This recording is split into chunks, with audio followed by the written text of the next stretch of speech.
Hi, my name is Evan Hudson, and I am the founder of the Center for Collaborative Economics. We are a Wave 2 and Wave 3 XRPL grants recipient, and today I'm going to be giving a presentation about alternate economic futures.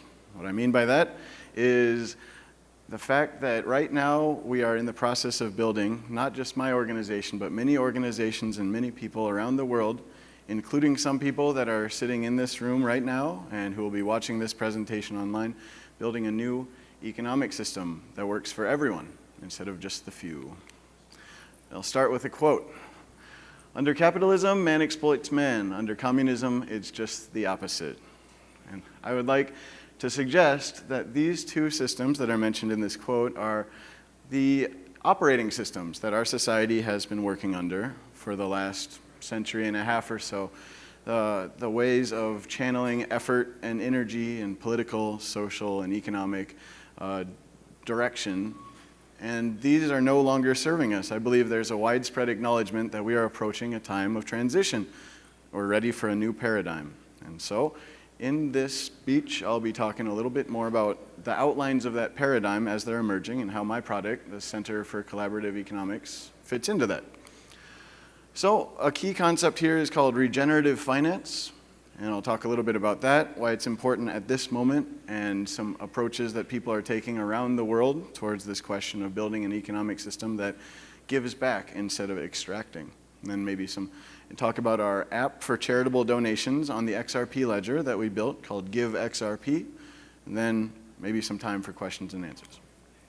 So the title for this presentation comes from a book called The Infinite Game, Finite and Infinite Games by a philosopher named James Carse. And this is not just sports or video games or card games or board games. These are the type of systems that we run in our society. Finite games are zero-sum systems with predetermined rules and winners and losers. He contrasts these with what he calls infinite games, which are systems that are collaboratively played, where the players determine the rules themselves and work towards common goals collaboratively. It ends up being a positive sum system. It means when people interact with it, they benefit, but also the wider system benefits. Another relevant concept here is what's called Game B, which is an organization that was started by a guy named Jim Rutt. We're not affiliated with him, I just think it's really cool. But Jim Rutt was the former chairman of the Santa Fe Institute. Santa Fe Institute is attached to the Los Alamos Laboratories, who are famous for the Manhattan Project and so forth, and they study complex systems. So Game B, he says, Game A is everything that got us to this point. The economic systems, the political systems, our society. Game B is the paradigm that is emerging, whatever comes next. A sustainable, just, and inclusive future. And so regenerative finance, I'm not sure, some people in this audience have probably heard of it already, but some people might not have heard about it. Regenerative finance is a way of approaching finance that is not extractive. That is, it takes value out, and there's winners and losers, but it spreads benefit around, and everyone who interacts with it benefits. I think it's worth noting that there's a rich cultural tradition across cultures, indigenous populations, and throughout history. There are ways of interacting economically that are not based solely on the profit motive. That's a fairly recent invention, historically speaking, only for the last few hundred years, since the emergence of central banks and so forth. And now, I believe we are entering another time where profit is no longer the sole motivating factor for economic behavior. And in fact, this is already happening at the government level. Two examples of this that I think are important to highlight in this audience specifically are the country Bhutan and Palau. Bhutan it organizes its economy according to what it calls the gross national happiness. Instead of gross national product, which is dictated by the free market, the gross national happiness is dictated by sustainability, responsible governments, mutual benefit, and quality of life, which I think is something that gets lost all too often. The Palau, the small island nation in the Pacific, enacted what it's calling the Palau Pledge, which means that anyone who comes to that island, whether they're a tourist or a corporation, has to take a pledge not to harm the environment. They put the environment first, including in all economic contexts.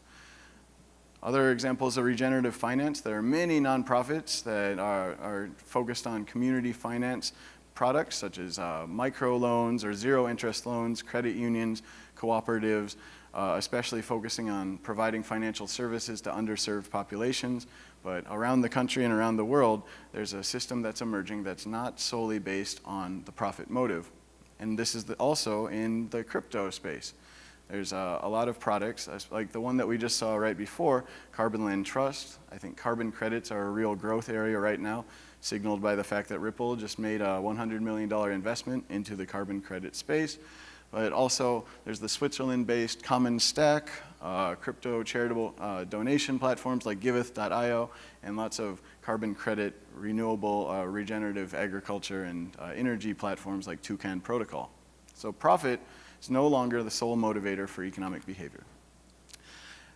Maybe the best known and highest level example of this is at the supranational level, the United Nations 2030 Sustainable Development Goals. And these are 17 different categories of goals ranging from gender equality, hunger, sustainable environmental behavior on land and in water.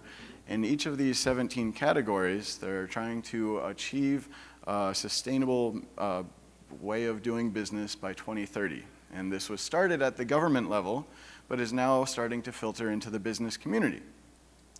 One example for this that I have personal experience with is called the Council for Inclusive Capitalism, which was started by the Lynn Forrester de Rothschild and the Vatican in 2020, and has now grown to encompass a lot of really powerful corporations, including BP Oil and Gas, Bank of America, Johnson & Johnson, the Rockefeller Foundation, and it seeks to unite actors in industry with nonprofit and non-governmental organizations to achieve these 2030 Sustainable Development Goals. And so I learned about it because, like everyone else, in 2020, I spent a lot of time at home reading on the internet, right? And I, in my day job, run a nonprofit, a community public health nonprofit, and I thought, wouldn't it be funny if I applied to this ridiculously powerful group to join as an ally? So I sent an email and said, hello, I run Dubuque Harm Reduction. I would like to help your cause however I can. And lo and behold, a few weeks later, I received an email informing me that I had been accepted as an ally for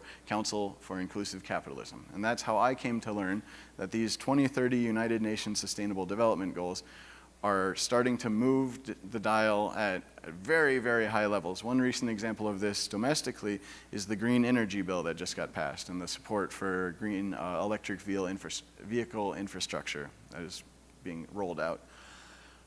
So I think a key takeaway here is that at the very highest levels of our economy, there's an understanding that profit is no longer the sole motivator. We have to start doing business in a way that's good for everybody and also for the environment.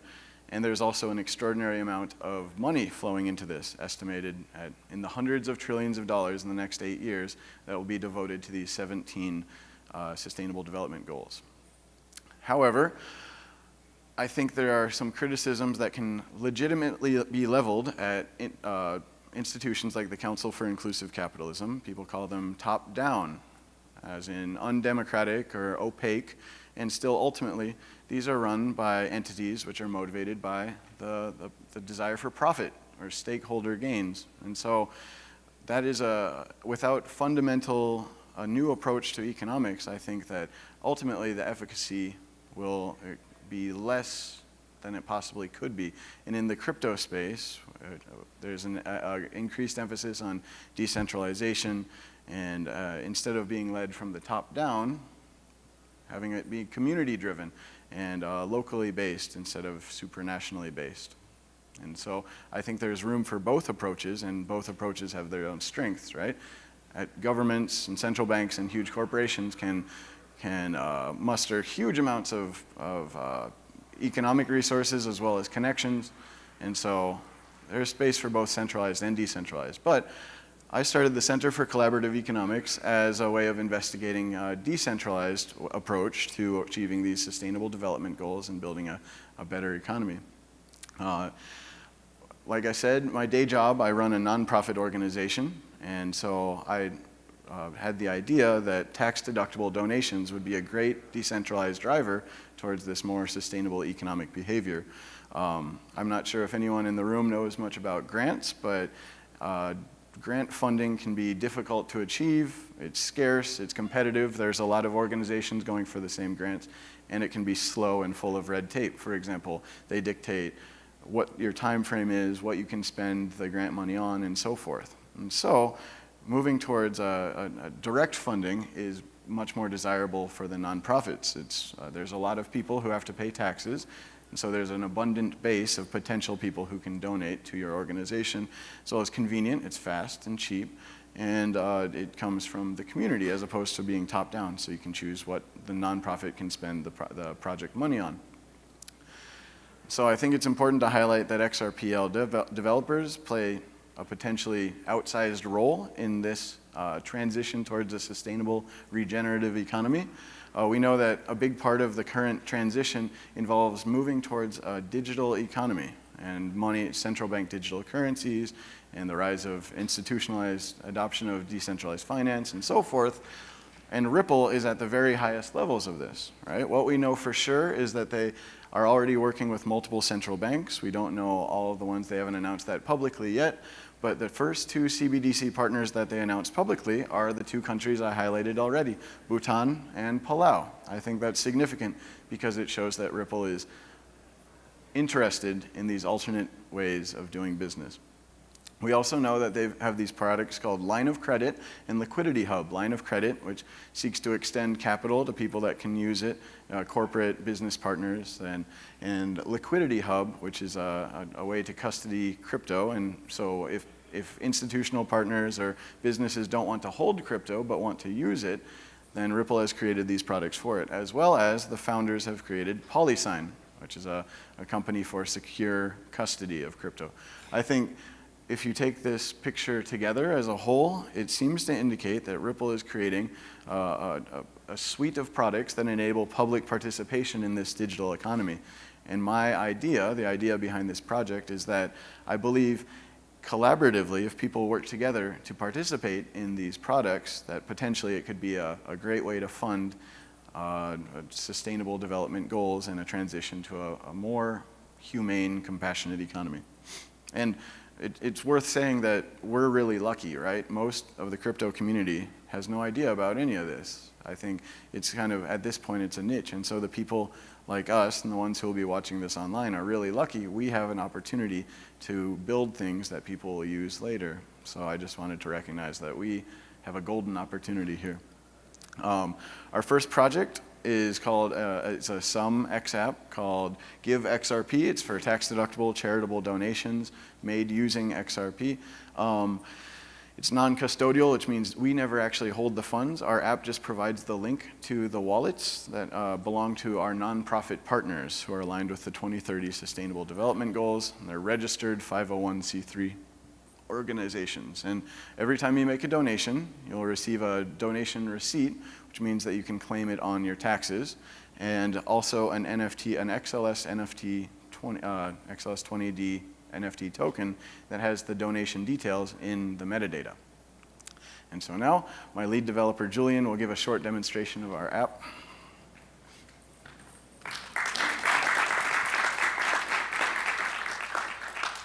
Oh. Thanks, Evan. It's not on the screen, though. It's kind of black at the beginning, I think. Oh, no, but see? Oh, yes. 1 minute, please. This guy knows what he's doing. There we go.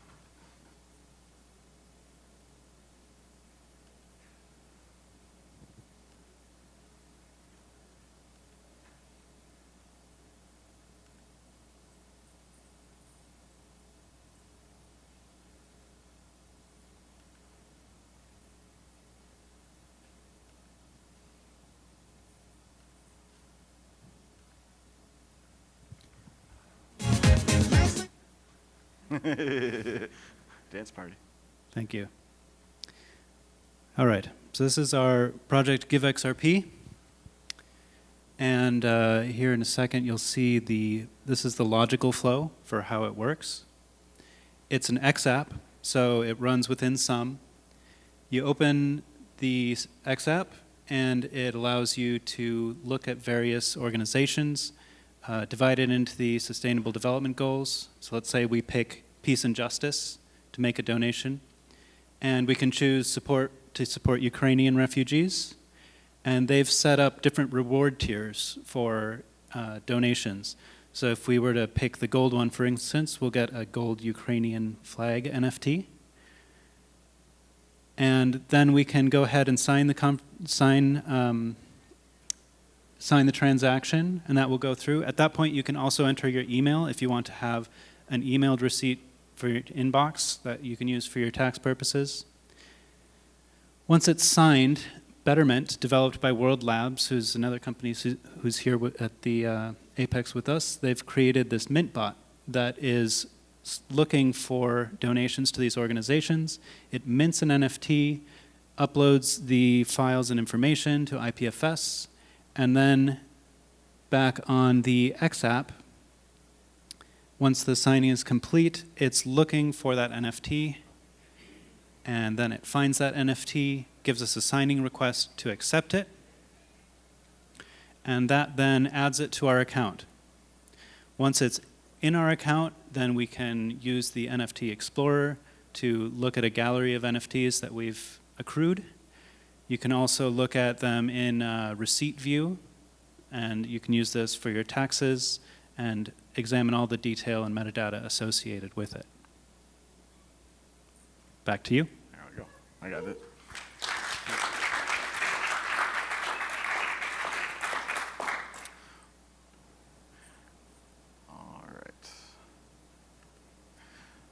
So I'd like to highlight a few things about the app that we just saw.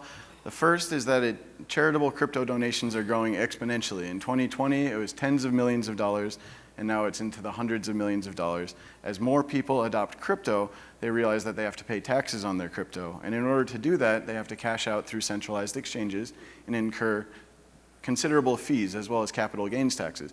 Making charitable donations directly to registered nonprofits is a way to reduce the tax burden while also funding causes that you're passionate about. And this is an example of what we call collaborative economics, which is the idea that instead of having an economic arrangement that only benefits one party, that it can benefit all members of the system. It's aligned with the 2030 Sustainable Development Goals. I think it's also important to note that this is a different use case for NFTs, as donation records are potentially tax documents, and then looking into the future potentially as something akin to carbon credits or tax credits. That system isn't in place yet. And we're also interested in using NFTs as sort of participation tokens that grant the right to participate in decentralized finance products. The end goal is when everyone has a digital dollar wallet, a CBDC wallet that they use to pay for their Starbucks, that someone can just use our app to make a charitable donation with a few clicks of a button. Our first partners, which I can't say the names directly of yet, but we're looking for established 501c3s that have a history of success, that are led, very importantly, by the community they represent, and they're registered 501c3s, so donations are tax deductible. A food bank program on a Native American reservation, naloxone distribution program. Naloxone is a medicine that's used to reverse overdoses, because in America we have an overdose crisis right now. Over 100,000 people died of that last year, and so this is the best practice treatment for overdose reversal. And finally, a reforestation project that's been planting trees in Manu Nature Preserve in Peru since 2006. To end on a happy note, the world appears to be collapsing, right? I don't know if you have been, I don't know if you've been paying attention to the news, but I've been in like a constant minor nervous breakdown for the last 2 years because we're on the verge of World War III. The economy appears to be ready to collapse any day now. There's environmental degradation that is accelerating in terrifying ways. There's all sorts of pandemics. And so this is in line with what we know about history. History doesn't move linearly, it is cyclical. And periodically there are these periods of transition or collapse, of increased chaos. And this is scary and it's dangerous. But I also want to point out that these are also the periods in which historically new paradigms emerge. That the chaos that we're experiencing right now that's so terrifying also contains within it the seed of a new way of life, a new way of interacting with our communities, and a lot of this is going to be centered around digital currency, and Ripple is involved in this at the highest levels. So we particularly find ourselves at the epicenter of a very, very exciting time. Also scary, but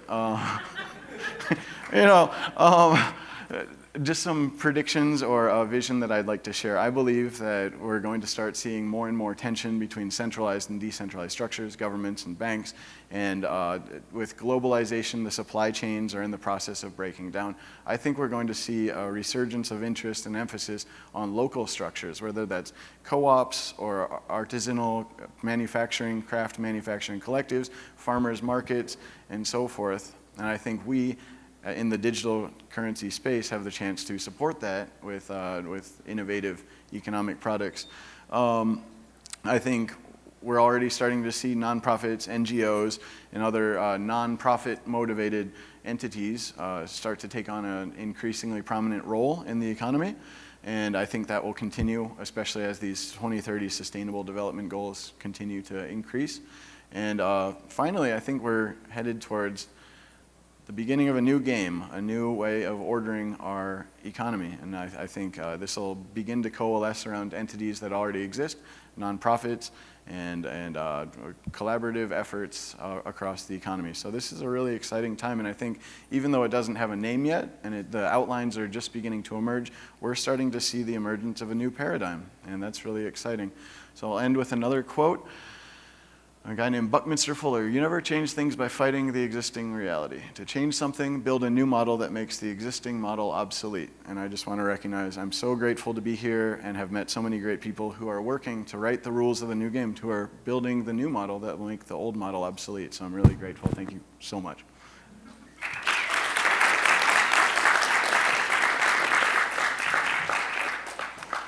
Also, a huge shout out to XRPL Grants and Julia Heitner and their whole staff. They supported our project, and we wouldn't be there without them. And to everyone else, we'll take some questions now. We have about 2.5 minutes. Sir? So if you have a non-for-profit organization and you integrate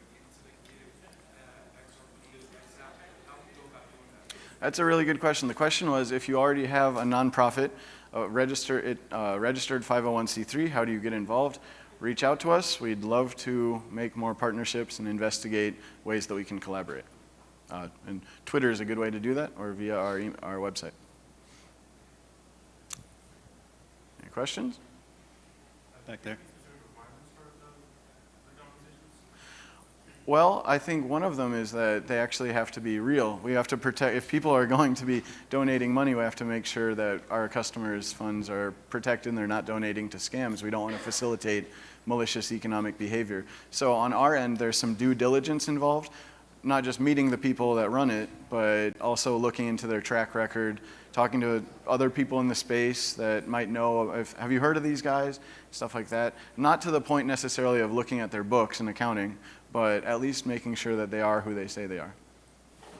Sir? Is there certain mechanisms that you're using for KYC or AML when it comes to NFTs? Not for... Partnerships and more importantly, One of our next items on our agenda is adding KYC with Global ID. Global ID. Yeah. Global ID was started by a former Ripple employee, and it's a solution for KYC and to create this digital identity that's trustless. So check them out if you haven't yet. They're cool. All right. If you don't mind humoring me, we have about 40 seconds there. I would like to say a few words. At the end, these are Lakota words that mean all my relations. The word is matakuyasin, matakuyasin. And traditionally, this is said at the end of a ceremony or at the end of a gathering, and it means all my relatives, which recognizes that we as humans are all part of a big family, and then also the natural world and also the greater world. So as a birthday present, it's actually my birthday today, could you please, on the count of three, you pronounce it matakuyasin. So on three, can you say that for me? 1, 2, 3. Matakuyasin. Beautiful. Thank you so much. Hey. Right on.